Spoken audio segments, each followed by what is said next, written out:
오늘 읽은 본문의 첫 구절인 6장 53절을 보면 건너가 게네사렛 땅에 이르러 대고 합니다.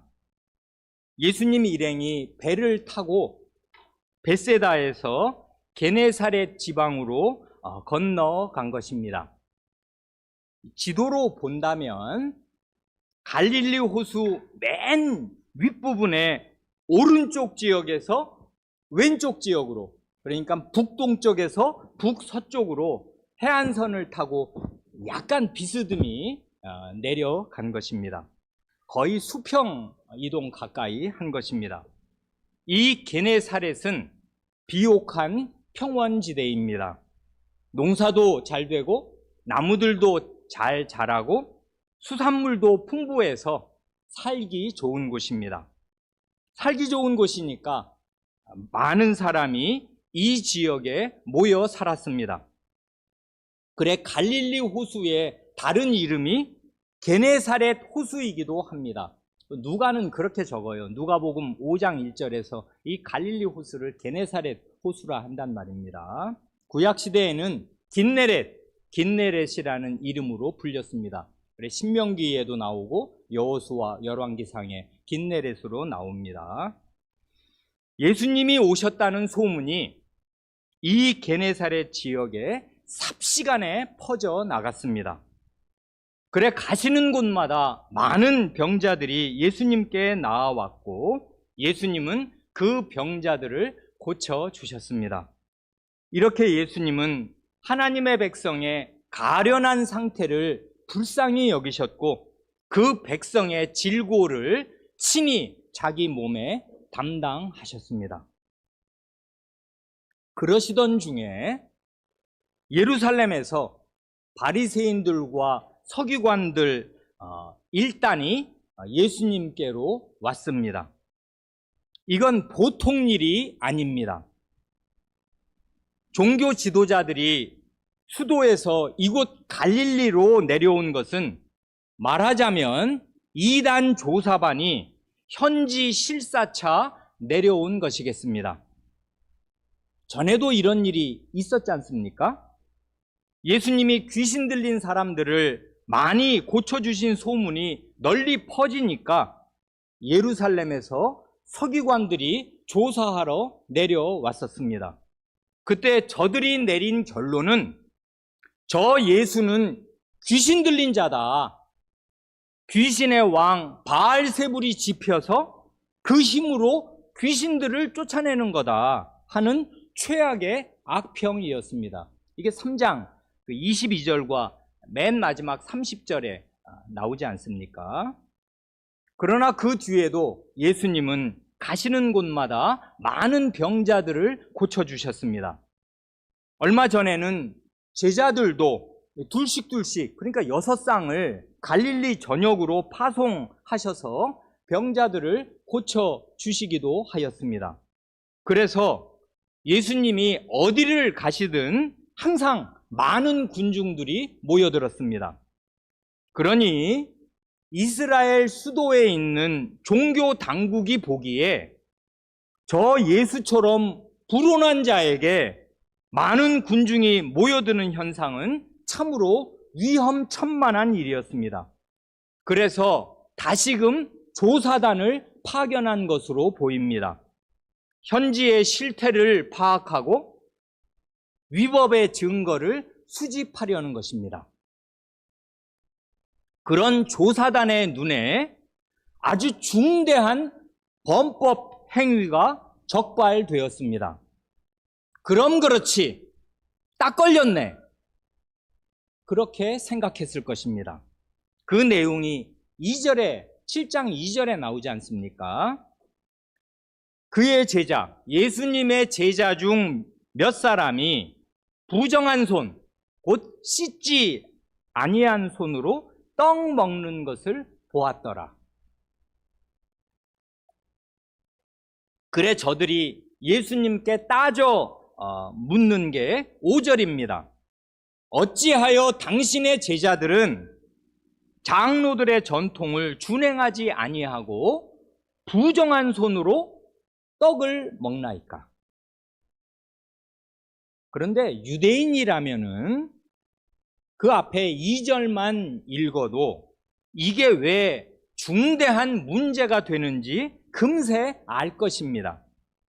그러나 당시에 로마나 이방 지역에 사는 신자들은 이게 왜 그토록 중대한 문제가 되는지 잘 알기 어렵습니다. 그래서 마가 선생은 이방 독자들을 위해 그 괄호 안에 3절과 4절의 설명을 덧붙이는 것 아니겠습니까? 그러니 이 3절, 4절을 보면 마가 선생이 누구를 주된 대상으로 해서 이 복음서를 쓰는 것인가 하는 것을 이제 알게 된단 말입니다. 그 괄호 안에 있는 내용은 이렇습니다. 설명을 마가가 덧붙이는 거지 않습니까?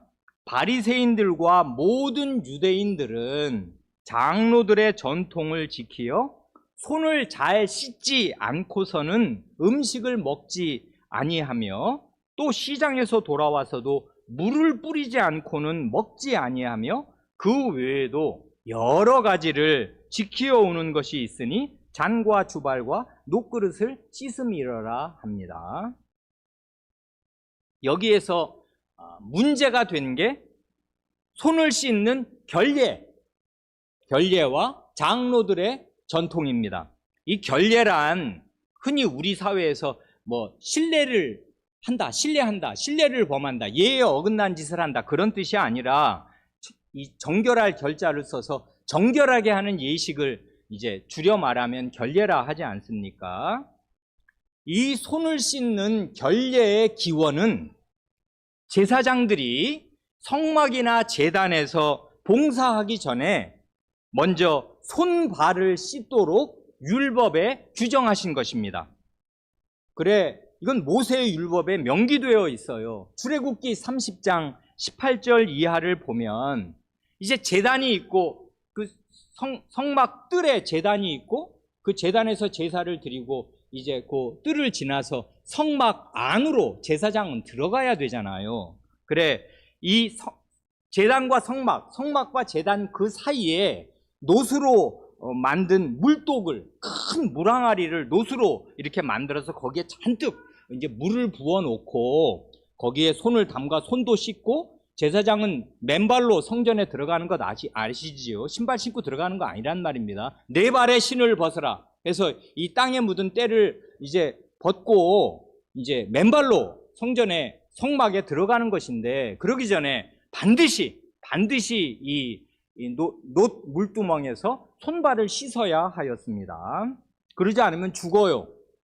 하나님께서 이거 결례를 아주 엄격하게 명하셨단 말입니다. 왜 그래요? 하나님은 거룩하신 분이셔서 하나님을 섬기는 이 제단에 예물을 바칠 때나 성막에서 하나님을 섬기려 할 때는 먼저 자기 자신을 거룩하게 하라는 뜻으로 손발을 씻게 하셨단 말입니다. 그러나 이건 제사장들이 이렇게 해야 한다는 것이지 일반 백성이 일상생활에서 그렇게 하라는 규정이 전혀 아니었습니다.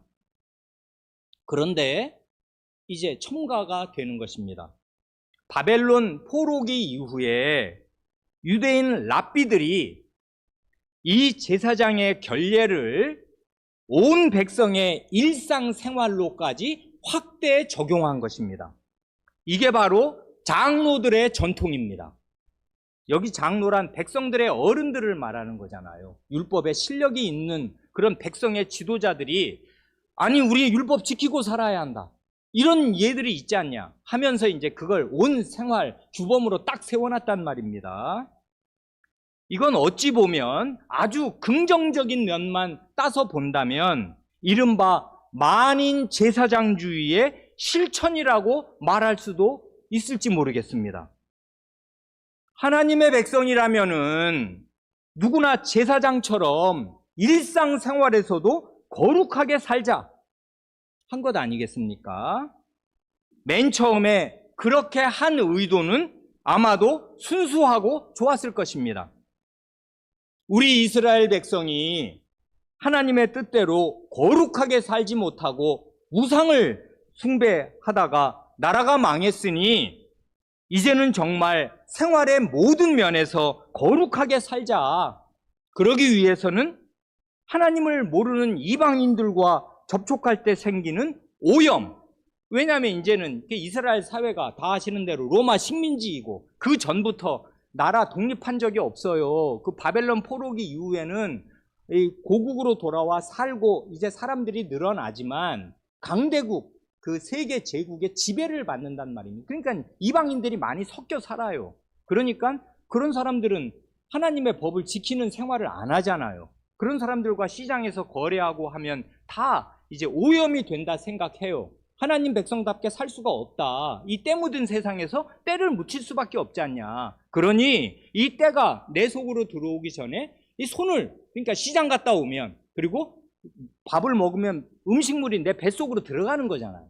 그럴 때 이 오염된 음식, 부정한 음식이 들어가면 내가 부정하게 되니까 손을 씻고 밥을 먹어야 한다. 이렇게 이제 생활 규정을 엄격하게 정해 놓은 것입니다. 그래, 식사 전에는 꼭 손을 씻자. 이방인도 많이 있는 시장에 다녀온 뒤에도 꼭 씻자. 그렇게 한 것입니다. 이때 손을 씻는 것은 어린 사람들 오해하면 안 되는 게 위생의 목적으로 코로나19 시절에 건강을 위해서 손 씻는 게 전혀 아니에요. 위생이나 건강을 위해서 손을 씻는 게 아니라 종교적인 예식으로서 하나님을 섬기기 위해서 그렇게 하는 것입니다. 그래서 이게 결예예요. 정결하게 하는 예식을 온 생활로 확대 적용한 것이란 말입니다. 그러니까요, 엄밀하게 말하자면은 장로들의 전통이나 이때 시행되던 결례는 성경 말씀 자체가 아니라 성경 말씀에 대한 랍비들의 해석이요 적용입니다. 이 유대교, 장로들의 전통을 떠받드는 이 유대교의 현저한 특징이 뭐냐면 자기들 딴에는 하나님의 율법을 지키기 위해서 그 율법을 지키기 위한 생활상의 자세한 시행 세칙들을 생활 모든 부면에 수십 수백 가지로 아주 정교하게 짜놓은 것입니다. 그러니까요, 식사 전에 반드시 손을 씻어야 하는 것은 그 수백 가지 중에 하나일 뿐이고, 이런 규칙이 정말 수십 수백 가지로 모든 생활에 촘촘하게 거쳐 있는 거예요. 그래, 이런 걸 이제 어려운 말로 결의론이라 한단 말입니다. 그 해결할 결자에 의심할 의자. 그래, 이런 경우는 어떻게 해야 돼요? 궁금하잖아요. 아, 그러면 이때는 이렇게 하는 거야. 요때는 어떻게 해야 돼요? 요때는 이렇게 하는 거야. 안식일에는 뭘 할 수 있고 뭘 할 수 없어요? 요거는 할 수 있고 요거는 할 수 없어. 하는 것들을 굉장히 자세한 그 준칙으로 딱 정해 놓았단 말입니다. 이런 유대교, 곧 장로들의 전통의 근본적인 문제점이 무엇인가를 비유적으로 말하면 이렇게 될 것입니다. 하나님의 율법이 저 하늘의 달이라면은 결국 달을 봐야 하는 것인데, 실제로는 어떻게 되었는가 하면 달을 가리키는 손가락이 수십 수백 가지여서 그 손가락들을 일일이 살피고 그걸 지키냐 못 지키냐를 따지고 앉아있느라 결국 보라는 달은 보지 못하게 된 것입니다. 그럼에도 바리새인들이나 유대인들, 일반 유대인들은 아무런 문제도 느끼지 않았고, 이런 시행세칙을 준수하는 게 하나님의 율법을 지키는 거라고 철석같이 믿은 것입니다. 여러분, 문화가 무서운 거예요. 이제 5, 60 넘으신 분들은 다 아실 것입니다. 옛날에는 통금이 있었어요. 12시 넘어서 돌아다니면 그냥 잡혀서 경찰서 유치장에 들어가요. 지금 생각에는 그게 말도 안 되지. 12시 다가오면 빨리 가야지 하고 택시 타서 집에 들어오면 되고, 한두 시에 들어오든 동네를 걸어 다니든 뭔 상관입니까? 옛날엔 상관이 있어요. 장발 머리 길이를 재서 붙잡아다가 머리를 잘랐어요, 경찰이. 여성 미니스커트 센치를 재서 그걸 이제 규제를 한 적이 있어요. 이럴 때 이게 말이나 되냐? 아무도 그렇게 생각 안 했습니다. 이 군사문화, 권위주의적인 문화가 쫙 사회에 퍼지면 의뢰 그러려니 하는 거예요. 다 그런 줄 알고 살았단 말입니다. 근데 지금 그렇게 해보세요. 뒤집어지죠, 나라가. 왜 그래요? 문화란 말이에요. 그래, 이런 바리새인들, 장로들의 유전이 이게 한두 해가 아니고 수백 년을 이렇게 지내오면 다 그러려니 하는 것이에요. 문제의식을 가질 수가 없단 말입니다. 이런 장로들의 전통을 지켜온 지 100년, 200년, 300년이 넘으니까 아무도 그 권위를 의심하지 않았고 시극히 당연한 것으로 받아들였습니다. 그래서 이 바리새인과 서기관들뿐 아니라 모든 유대인들이, 거기 아까 설명이 그러잖아요. 3, 4절의 설명이. 모든 일반 유대인들이 다 이걸 당연한 것으로 알고 이렇게 해야 거룩해진다 하고 생각한 것입니다. 그러나 예수님은 처음부터 이런 장로들의 전통의 권위나 정당성을 인정하지 않으셨습니다. 그 전통을 따르지 않으셨습니다. 그러니 예수님의 제자들도 그 영향을 받아서, 어떤 제자들은 이제 옛날에 늘 유대인이니까 다 그렇게 하던 대로 손을 씻고 안 그러면 찝찝하거든요. 그러니까 이제 그 생활에 그건 무서운 것입니다. 그렇게 안 하면 뭔가 캥기고 잘못하는 것 같아요. 그러니까 버릇 삼아서 늘 어렸을 때 하던 대로 30년을 해왔으니까 그렇게 씻고 먹었겠습니다만은, 어떤 제자들은 예수님 안 씻고 드시네? 그래도 되나? 하고서 이제 예수님 따라 안 씻고 먹고, 바리새인들이 일주일에 2번씩 꼬박꼬박 금식하는 그 금식도 예수님이 안 하시니까 선생님이 밥값 쓰시는데 내가 왜 굶어야 돼? 그래서 이 제자들도 금식 안 하고 식사하기 전에 몇 사람은 손을 안 씻고 먹는 것입니다. 그래, 결과적으로 보면, 그 생활을 딱 지켜보면 장로들의 전통을 무시하는 것 같은 생활 태도를 취하게 된 것입니다. 그래, 오늘 본문에 아주 중요한 단어가 장로들의 전통입니다. 3절에 그 마가 선생의 설명에 한번 나오고 5절에 장로들의 입에서 나오잖아요. 왜 당신의 제자들은 장로들의 유전을 안 지킵니까? 장로들의 전통을 왜 안 지킵니까? 따져 묻잖아요. 그런데요, 본문을 자세히 보세요. 예수님은 장로들의 전통을 뭐라고 부르십니까? 8절을 보면 그 전통은 하나님의 계명이 아니라, 이건 다 예수님의 말씀인데, 단지 사람의 전통일 뿐입니다. 9절을 따르면 그 전통은 우리 모두가 반드시 지켜야 할 전통이 아니라 너희의 전통일 뿐입니다. 13절에 의하면 그 전통은 또한 너희가 전한 전통입니다. 곧 그런 걸 동시대와 후대에 전수하고 있는 너희에게도 책임이 있는 거다 하고 주님은 말씀하셔요. 결코 자기가 지켜야 할 전통이라고 주님은 인정하시거나 생각하신 것이 아닙니다.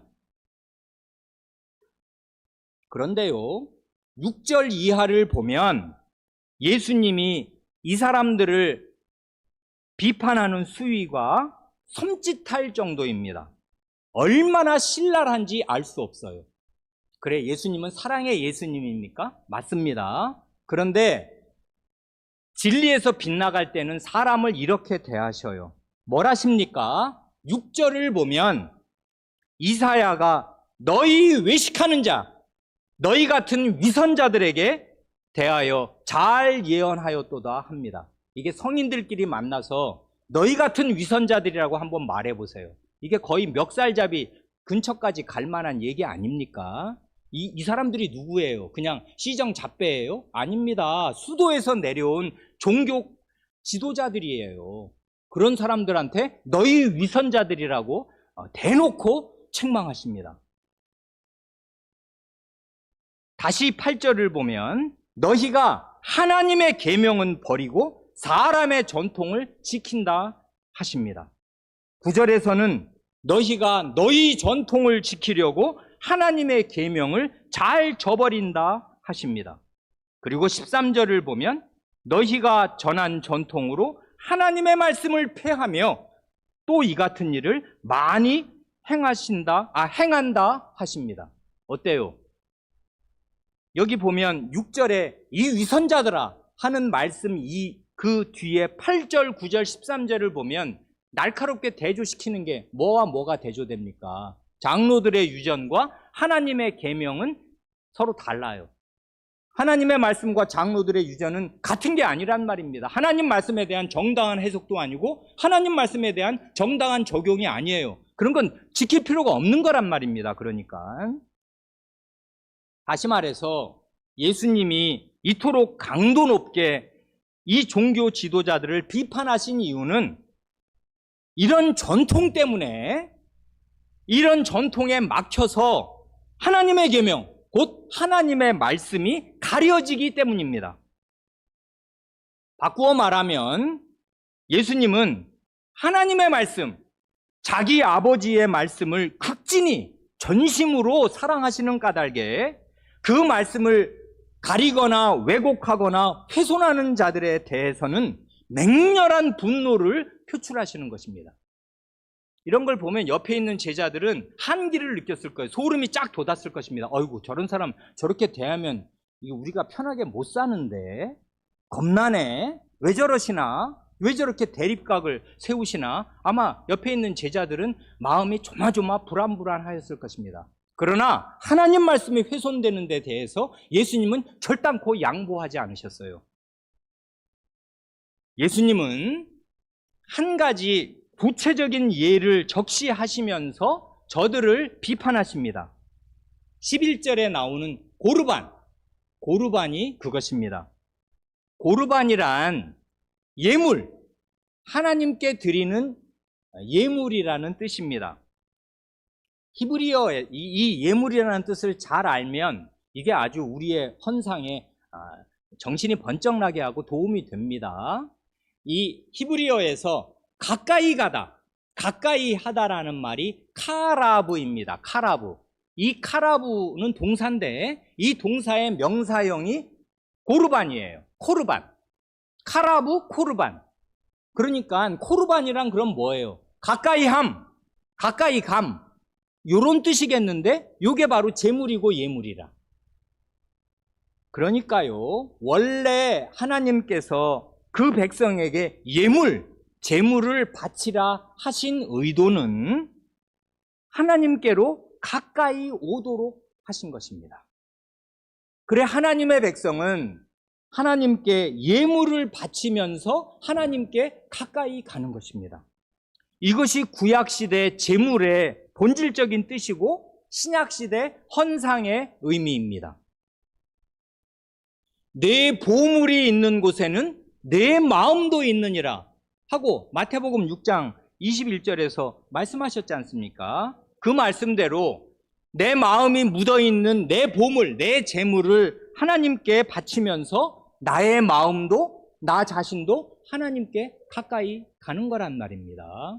왜 사람은 물질로 일단 몸이 구성되어 있으니까 물질이 우리에게 엄청 중요해요. 이게 우리의 생명에 지탱하는 재료가 가장 중요한 재료들이 되잖아요. 돈이라는 거, 재물이라는 거. 근데 여기에 내 마음이 다 묻어 있는데 이걸 하나님께 드릴 때 나 전체와 이건 내가 이걸 벌려고 애쓴 나의 모든 노력, 땀, 수고, 시간 이것과 나의 마음 이런 것이 하나님께로 가까이 가게 되는 것 아닙니까?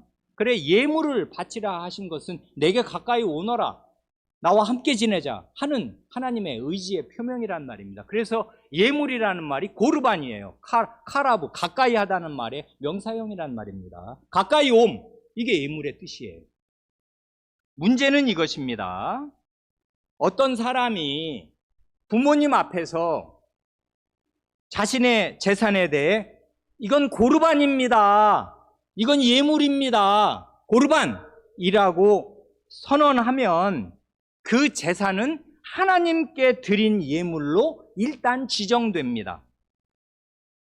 그렇지만 실제로 그게 땅이든 아니면 뭐 집안에 있는 금이든 아니면 뭐든 간에 말입니다. 이 고르반 이렇게 해놓으면 이걸 실제로 팔아서 정말 성전에 갖다 바칠 때까지는 본인이 관리하고 있습니다. 왜냐하면 이거 갖다 바치면 뭐 고르반이라고 말할 것도 없잖아요. 이미 바쳤어. 그러면 끝나는데 아직 바치기 전에 부모님 앞에서 이건 고르반이에요. 코르반. 이거 하나님께 드릴 예물이에요. 라고 말을 해놓으면 이건 이제 말하자면 소유권이 하나님께로 이전된 거라. 아직 등기는 안 했지만 이제 그렇게 이미 발설을 했고 하나님께 됐다 이 말이에요.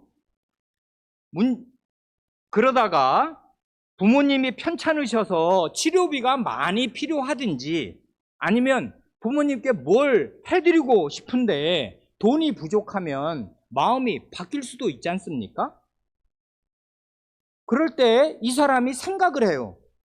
이미 고르반이 된 예물로 하나님께 바치겠다고 선언한 그 재물을 가져다 쓸 수는 없을까? 이 돈이 병원비가 많이 드는데 이거 나는 이제 갑자기 그런 돈은 없고 이거 써야 하겠는데 어떻게 하지? 고르반을 철회할 수 있을까? 하고 이 종교 지도자들에게, 왜냐면 선생이고 목사니까 가서 문의를 해요. 그러면 종교 지도자들의 답은 단호한 것입니다. 절대 안 된다. 그러는 것입니다. 왜 안 되는가 하면 서약이다 이거예요. 한번 하나님께 드리기로 서약한 것은 절대 번복할 수 없다 그것입니다.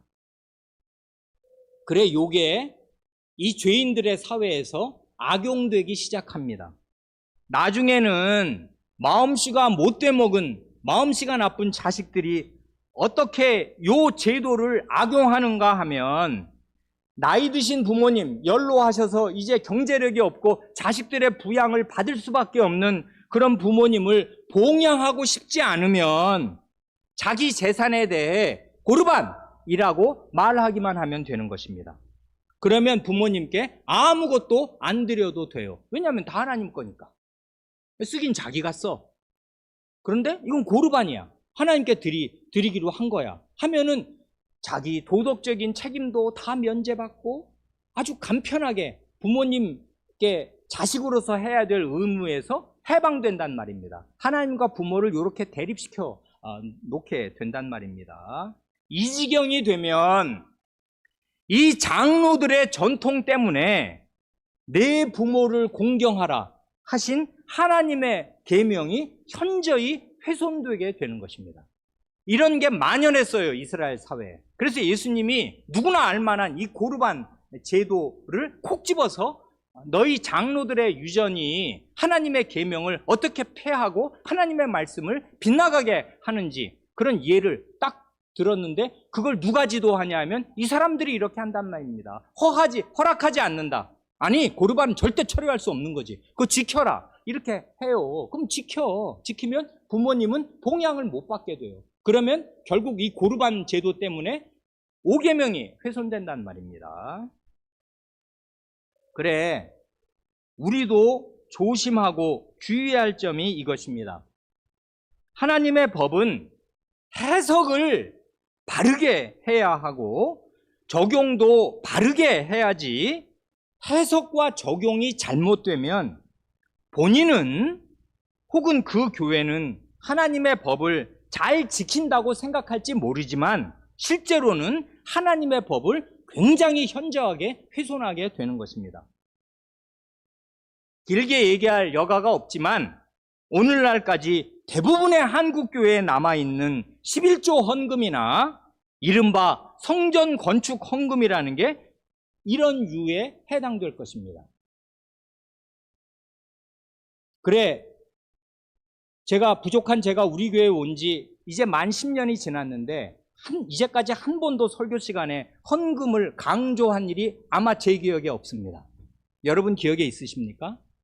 11조에 대해서 3번을 그 정신이 뭐고 11조가 지향하는 게 뭐고 그게 왜 필요하고 그게 10의 11이 아니다. 10분의 1을 드리는 게 아니라 10분의 1은 레위인 제사장들 위해서 드리는 것이고 10분의 1은 그 명절 예배비로 1년에 3번 가도록 따로 써야 되는 것이고 그리고 그게 매년 그렇게 하라는 건지 3년에 한 번 하라는 건지 모르지만 경내에 가난한 사람 돕기 위해서도 또 10분의 1을 드려야 되니까 적어도 3년에 한 번은 10분의 3이다. 여러분 30% 세금 내보세요. 살 수가 있나? 지금 우리는 국가에도 세금 내고 또 이제 11조를 내라? 왜 10분의 1만 드려야 돼요? 율법을 정확히 이해도 하지 않고 아무데나 적용하는데 얼마 전에 그 인터넷에 떠돌대요. 어느 교회에 주일 헌금 명세가 쫙 뜨더란 말입니다. 봤어요. 어마어마한 교회인 모양인데 퍼센티지를 계산해 보니까 딱 78%가 11조라. 헌금 전 총액의 78%가 11조예요. 그러니 교회가 11조를 강조하지 않으면 그게 다 없어지진 않겠고, 뭐 주일 헌금이나 뭐 감사 헌금으로 다 이제 분산이 되긴 하겠습니다만은 78%가 말하자면 수입이 교회가 주는 거예요. 목사들이 결코 양보할 수 없을 것입니다. 11조에 대한 강조를. 왜냐하면 78%가 없어지면 안 되니까. 그래, 어느 시대인데 지금 11조를 강조하냔 말입니다. 그리고 어느 시대인데 성전 건축을 하겠다고 성전 건축 헌금을 내라고 하냔 말입니다. 이 예배당이 성전이에요. 이런 식의 불철저한 적용, 그 사람의 욕심이 가미된 채로 하나님의 법이라고 아무데나 아무 말씀이나 갖다 쓰면 그게 하나님 말씀 되는 거 아니란 말입니다. 이 사람들이 다 율법 도사들이고 율법 박사들이에요. 그런 사람들이 율법은 이런 뜻이다 하면서 적용을 하니 일반 백성이 당해낼 재간이 있습니까? 다 따른 것이에요. 온 유대인들이. 이런 문제에서 핵심적인 관건이 되는 것이 바로 6절에서 그 이사야가 말하는 마음입니다. 마음. 입술로는 나를 공경하되 마음은 내게서 멀도다 하고 입술과 마음을 그 하나님의 이 예언자가 대비하잖아요. 그러니까 하나님의 말씀이 입에 올라오려면, 하나님의 말씀을 입으로 말하려면 어떻게 해야 되는가 하면 그 전제가 아주 중요한데, 전제가 뭐냐면 자기 마음이 온통 하나님을 향하고 전심으로 하나님을 사랑하는 기반 위에서 하나님의 말씀이 입술에, 혀에, 입에 올라와야 돼요. 그러나 우리가 뼈아프게 늘 경험하는 대로 흔히 신자 부부가 부부싸움을 할 때 빠지는 함정이 뭡니까? 상대방을 공격하기 위해서 결정적인 근거로 하나님의 말씀을 입에 올리는 것입니다. 자기 자신이 전심으로 하나님을 사랑하고 이웃을 자기 몸처럼 사랑하는 마음에서는 빗나가 있고 한참 이탈해 있으면서, 아니 하나님의 말씀이 이런데 당신은 왜 그 모양이냐 한다면은 그는 마음은 하나님에게서 멀면서 입으로만 하나님의 말씀을 높이는 것입니다. 안 그래요? 이런 일을 왕왕 우리는 한단 말입니다. 하나님의 말씀을 교회 오래 다니면 다 배워서 알아요. 막 인용을 한다고. 근데 인용할 때 그 사람 마음을 가만 보면 마음이 하나님에게서 멀어져 있어요. 하나님의 가장 중요한 계명, 전심으로 목숨을 다하고 힘을 다해서 하나님을 사랑하고 이웃을 내 몸처럼 사랑하는 그런, 이걸 빼면 하나님 말씀은 무너지는 거잖아요. 이게 하나님 말씀 전체를 바치고 있는 두 기둥인데 이 두 기둥을 나는 꽉 붙들면서 경외하는 마음으로 하나님 말씀을 지금 언급하는 것이고 생각하는 것인가? 근데 뭐 교회를 비판하든지 자기 배우자를 비판하든지 누구를 비판할 때 그 비판하는 사람의 마음을 보란 말입니다. 하나님과 이웃을 전심으로 사랑하는 그런 사랑 위에서 지금 하나님 말씀을, 그러니까 이렇게 합시다라고 하나님을 위해서 지금 하나님 말씀을 입에 올리냐 그것입니다. 그래, 입술로는 공경한다는 게 하나님 말씀의 권위를 인정하는 거예요. 이 이스라엘 백성은 다 하나님 백성이니까 하나님 말씀들을 말을 해요. 하나님 말씀 지킨다고 이러는 것입니다. 그런데 사실 그 마음은 하나님으로부터 멀어져 있어요. 바리새인들이 그렇고 탐욕에 가득한 사람들, 자기들한테 돌아오는 떡고물을 양보 안 한단 말입니다. 과부의 가산을 삼키는 자들, 그러는 선생들이 그렇고, 백성들은 또 이런 선생들 밑에서 마음이 하나님께로 가는데 모든 것을 쏟는 대신에 뭘 지키고 뭘 안 지키느냐 하는데 빠져나갈 구멍이 사실은 많아요. 그래서 하나님의 이 장로들의 유전을 이용해서, 장로들의 전통을 이용해서 하나님의 말씀을 훼손하는데 그런 생활을 많이도 하는구나 너희들 장로들의 전통이라는 것 때문에 하고 말씀하십니다. 예수님은 이제 바리새인들과 서기관들로부터 눈을 돌리셔서 이들의 그릇된 가르침을 오래 받아온 군중, 이 불쌍한 무리를 향하십니다. 14절이 그거지 않습니까? 무리를 다시 불러 이르시되, 여러분 이 말 얼마나 중요한지 한번 생각해 보세요. 이게 예수님의 소명이고 부르심이잖아요. 예수님이 누구를 부르시면 이게 구원으로의 부르심이고 예수님의 부르심을 받은 거지 않습니까? 누가요? 무리가 예수님의 부르심을 받아요. 다시 무리를 불러 이르시되 너희는 다 내 말을 듣고 깨달으라. 이게 얼마나 중요한 호소입니까? 여러분은 모두 이제부터 내가 하는 말을 귀담아 듣고 깨닫기 바랍니다 하고 주님이 간곡한 마음으로 말씀하시는 거지 않습니까? 그러시면서 애초에 이 논쟁의 시발점이 되었던 씻는 문제, 말하자면 부정과 정결의 문제로 돌아가서 가장 중요한 핵심을 그냥 딱 제시하십니다. 한마디로. 그게 뭡니까? 15절 이하잖아요. 무엇이든지 밖에서 사람에게로 들어가는 것은 능히 사람을 더럽게 하지 못하되 사람 안에서 나오는 것이 사람을 더럽게 하는 것입니다. 이 말의 위력을 체감하시겠습니까? 이 말씀은 무엇이 하나님 앞에서 사람을 더럽게 하는가? 사람은 무엇으로 더러워지는가? 하는 이 중요한 주제에서 거룩한 사람이 되는 거냐, 부정한 사람이 되는 거냐는 이게 이스라엘 사회에서나 결정적으로 중요한 문제란 말입니다. 신자에게 이것만큼 중요한 문제는 없어요. 부정한 사람이냐, 거룩한 사람이냐. 내가 어떻게 해야 거룩해지고 어떻게 하면 부정해지냐. 요 중대한 주제에서 예수님은 장로들의 전통과 정반대되는 말씀을 하신 것입니다.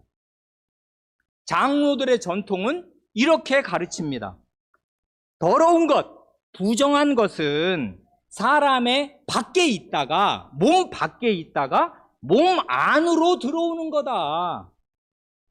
그러니 부지런히 손을 씻어야 된다.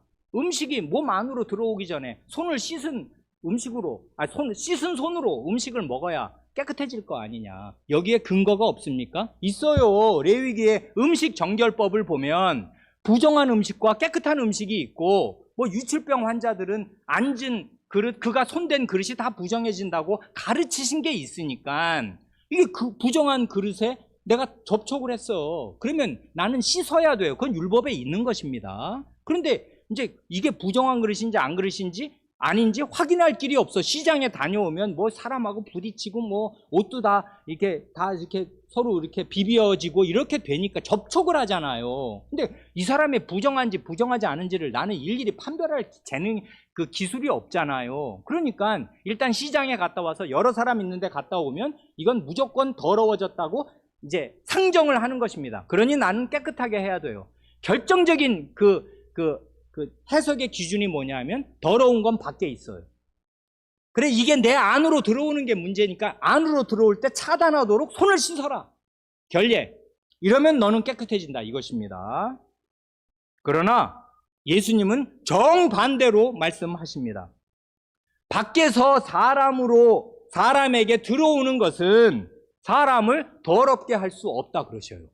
이건 혁명입니다. 혁명. 레위기를 바르게 해석하시는 혁명이라고요. 밖에서 사람에게 들어오는 거, 음식으로 들어오든 접촉을 하든 뭐든 간에 그게 사람을 본질상 더럽게 할 수 없는 거다. 거꾸로다. 도리어 네 안에서, 사람 안에서 나오는 게 사람을 더럽게 하는 거다. 이렇게 말씀하신단 말입니다. 엄청난 말씀을 하셨어요. 이 말씀은 실로 시대의 어둠을 밝히는 빛이었습니다. 그러나 군중에게는 딱 거기까지만 말씀하셨습니다. 과거와 같이 비유로만 말씀하신 것이에요. 문제는 그 당시 제자들의 깨달음의 수준이 이 군중과 별반 다를 것이 없었다는 사실입니다. 제자들은 이 말씀이 무슨 뜻인지 몰랐습니다. 그래서 예수님과 따로 집에 있을 때 그 비유의 뜻을 여쭈었습니다. 그때 예수님은 마음이 답답하셨습니다. 그래 제자들의 무지와 어두움을 책망하십니다. 18절이 그거지 않습니까? 너희도 이렇게 깨달음이 없느냐? 쭉 넘어가서 맨 마지막 18절 맨 마지막에 이런 것을 알지 못하느냐? 이걸 왜 아직도 못 깨닫고 이걸 왜 아직도 모르고 있냐? 하고 답답한 마음을 표시하시고 책망하셨어요. 그래 다시 18절 하반절 이하 19절 상반절 19절을 다시 제대로 읽는다면 무엇이든지 밖에서 들어가는 것이, 그러니까 밖에서 사람 안으로 들어오는 것이 능히 사람을 더럽게 하지 못함을 알지 못하느냐?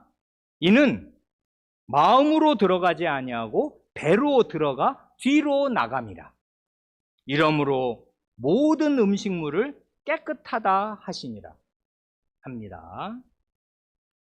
한마디로 이 예수님의 말씀을 딱 정리하면 음식이 사람을 더럽힐 수 있는 게 아니다 하신 거예요. 이건 레위기에 대한 아주 철저한 해석입니다.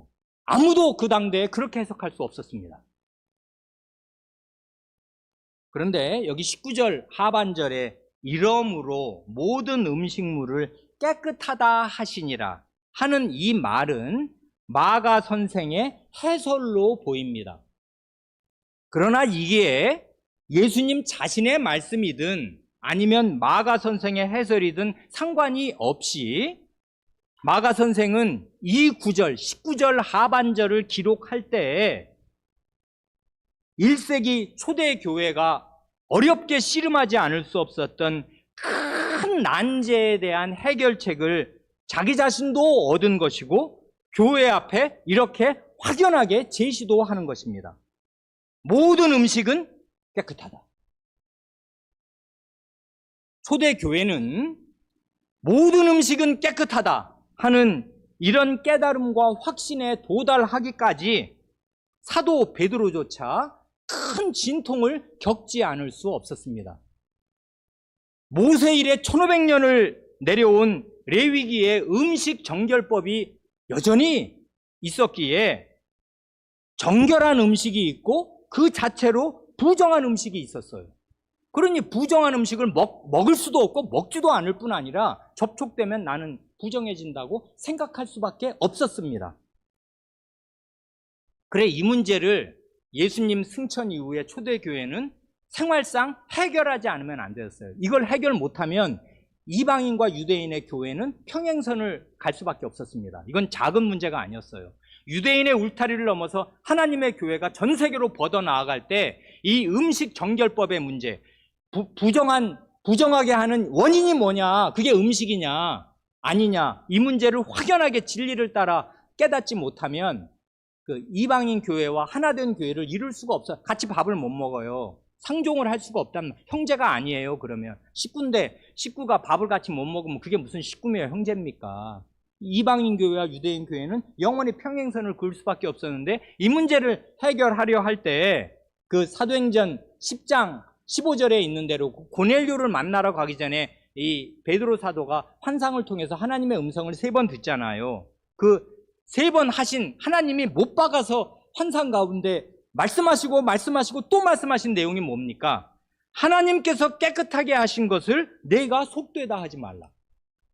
뭘 두고 말씀하셔요? 음식을 두고서. 왜냐하면 이런저런 먹을 수 없는 부정한 음식들이 보자기에 담겨서 가득 내려와서 먹으라, 잡아 먹으라 하는데 어이 이런 걸 어떻게 먹어요? 레위기에서 먹지 말라고 그러신 건데 하니까 하나님이 깨끗하다고 하신 것을 내가 더럽다고 부정하다고 하지 말아라 하는 음성을 3번을 듣고 야 이게 뭔 뜻이냐? 그럼 레위기는 무너지는 건가? 이게 뭐냐? 하면서 이 고넬료를 만나면서 베드로 사도가 이 문제를 말하자면 진통을 겪으면서 해결한 것이에요. 이건 오늘 우리가 볼 때는 이건 뭐 그런 거 고민하나 하지만 그게 아닙니다. 그 문화나 전통은 엄청 중요하고 이게 성경에 뿌리박고 있으면 이거에 대한 비난은 이 권위 있는 하나님 자신의 해석이 내려오기 전에는 아무도 거기서 벗어날 수가 없었고 그걸 잘 지키겠다고 하면서 이런 유전을 만들어 놓으면 헤어날 사람이 아무도 없었던 것이에요. 근데 예수님의 이 말씀은 비치고 마가 선생이 이걸 투철하게 깨달은 것이에요. 그래서 이렇게 딱 선언하는 것입니다. 모든 음식은 깨끗하다. 이런 걸 레위기를 읽고서 이렇게 말한다는 것은 이게 하나님의 아드님의 가르침을 받기 전에는 이런 말 할 수 없는 것이란 말입니다. 예수님의 결정적인 교훈이 제자들에게 이어졌습니다. 20절 이하의 말씀이 그것입니다.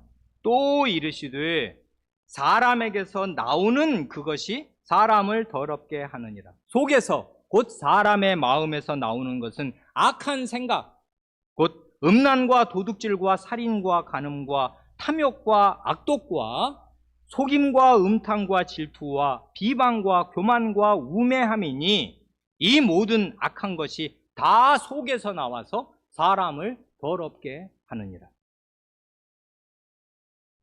예수님은 눈이 정결하여 죄악을 차마 보실 수 없는 가장 거룩하신 분으로서 이렇게 말씀하십니다. 사람의 속에서, 곧 사람의 마음 속에서 나오는 것을 한마디로 악한 생각들이라고 말씀하셔요. 사람은 어릴 때부터 이렇습니다. 아예 식물인간처럼 되어서 뇌가 정지된다면 모를까, 그런 사람은 아주 드문 극단적인 예외고, 어린아이부터 늙어 죽을 때까지 사람은 늘 마음이 왔다 갔다 생각을 하잖아요. 마음속에서 이렇게 할까? 저렇게 할까?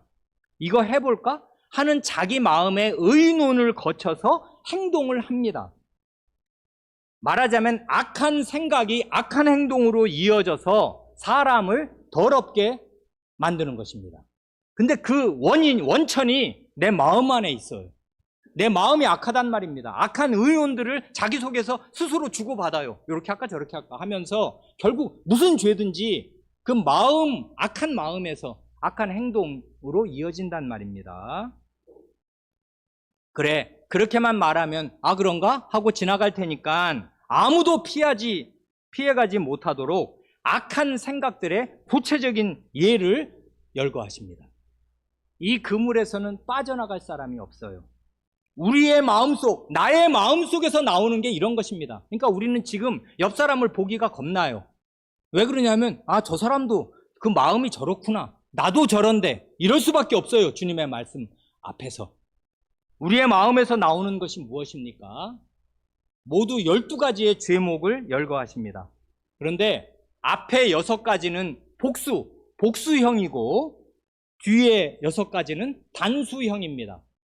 그러니까 이 단수형은 모르긴 해도 아마 더 근원적인 뿌리가 되는 것 같고, 앞에 것들은 이러저러한 악한 생각들을 이제 줄줄이 그게 이제 자리를 잡아서 발전시켜 나가서 요것도 하고 저것도 하고 이런 것들을 많이도 하는 것입니다. 생각 전체를 예전에 한번 말씀드렸듯이 우리의 지난 일주일 동안 지난 우리의 머릿속에 있었던 생각, 우리의 마음에 자리 잡았던 생각을 그냥 화면으로 보여서 스크린에 딱 띄워놓고, 자, 이번 주는 누굽니다. 홍아무개 씨. 이분의 생각을 우리가 한번 봅시다 하고 딱 스크린에 이게 한 1시간만 보면 우리는 무인도로 가야 할 사람들입니다. 서로 얼굴을 볼 수가 없을 거예요.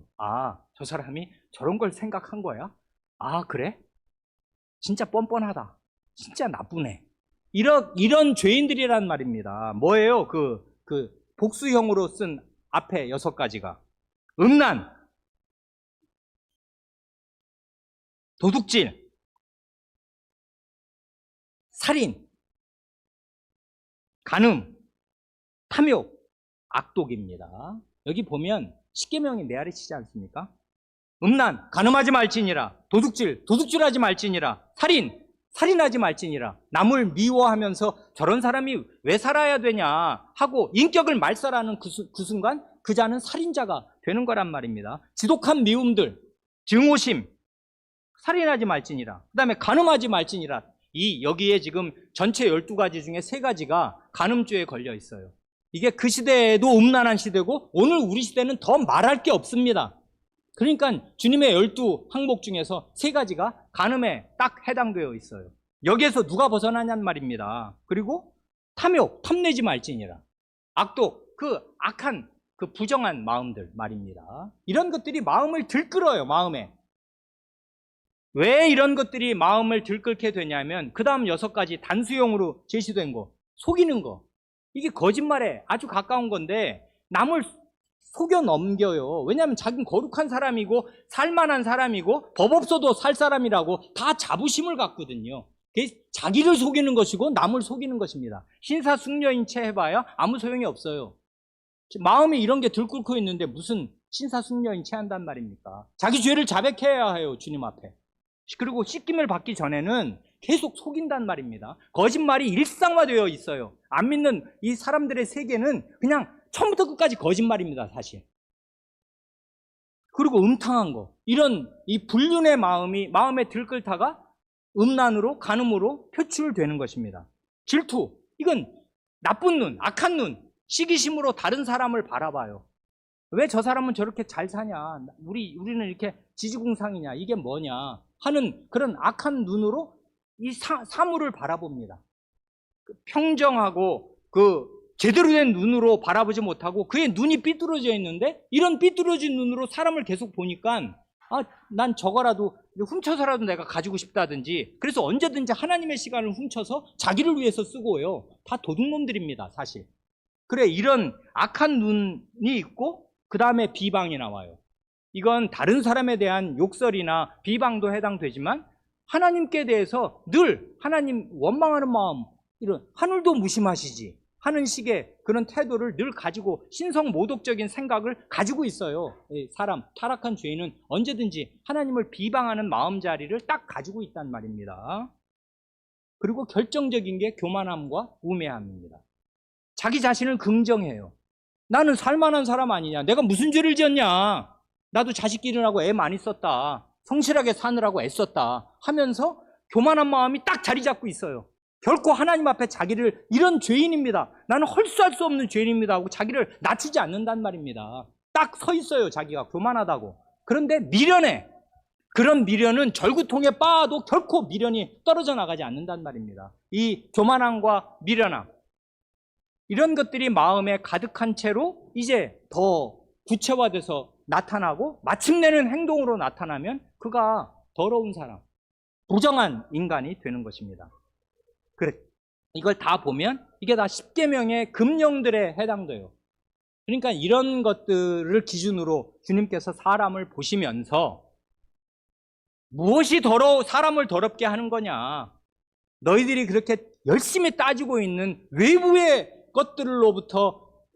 것들에게 너희 부정의 원인을 돌리는 그런 그릇된 시각들이 얼마나 너희 자신의 그 마음에 썩어 빠진 시궁창보다 더 악한 너희 마음을, 본질을 보지 못하게 호도하는 것이며, 그렇게 되면 회개할 수 없는 사람이 되는 것이에요. 열심히 손을 씻으면 이 사람은 거룩해. 왜냐하면 나는 다 손을 씻고 먹었거든요. 평생 그렇게 했어요. 그러니까 저 이방인들하고는 상종 못해.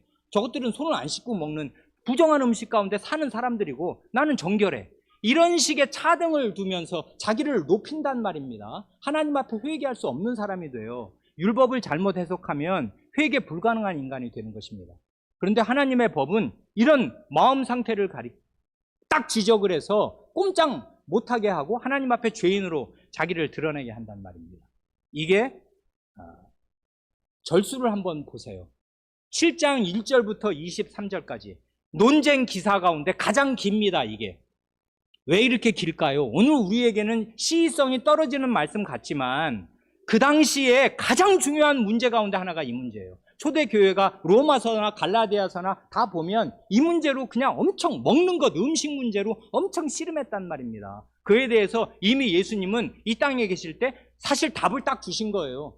밖에서 들어오는 게 사람 더럽게 하지 않는다. 이 말씀을 제대로 깨달았으면 베드로가 그렇게 진통을 겪지 않아도 되었을 것인데 주님 말씀은 깨닫기가 어려워요. 이 생활 문화 속에 젖어 있는 사람들이 주님 말씀을 투철하게 깨닫는다는 거 어려운 일이었단 말입니다. 그래서 초대교회는 굉장히 진통을 겪은 끝에 모든 음식은 깨끗하다 하는 이 중대한 마가 선생 19절의 결론에 딱 이르게 된 것입니다. 기도하시겠습니다.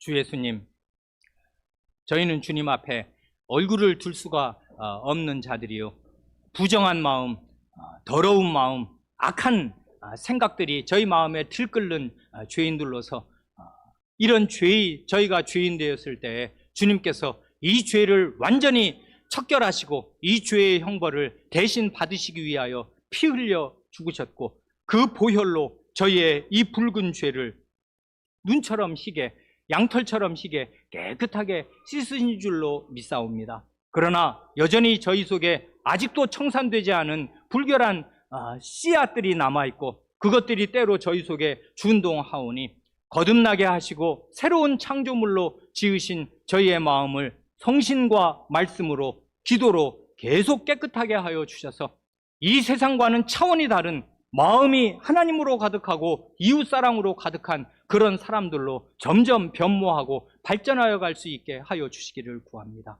그리하여 죽어도 자기 수양으로는 깨끗하게 할 수 없는 그 마음이, 그 양심이, 그 마음 중심이 하나님의 말씀으로 깨끗하여져서 참되게 하나님을 사랑하고 이웃을 사랑하는 사람들로 나타나게 하여 주시고 모든 위선과 허영과 가식을 다 내어 던지고서 자신이 죄인임을 겸비하게 시인하는 가운데 다른 사람들을 불쌍히 여기는 마음자리에 이르게 하여 주시기를 구합니다. 우리 구주 예수님의 이름으로 기도합니다. 아멘.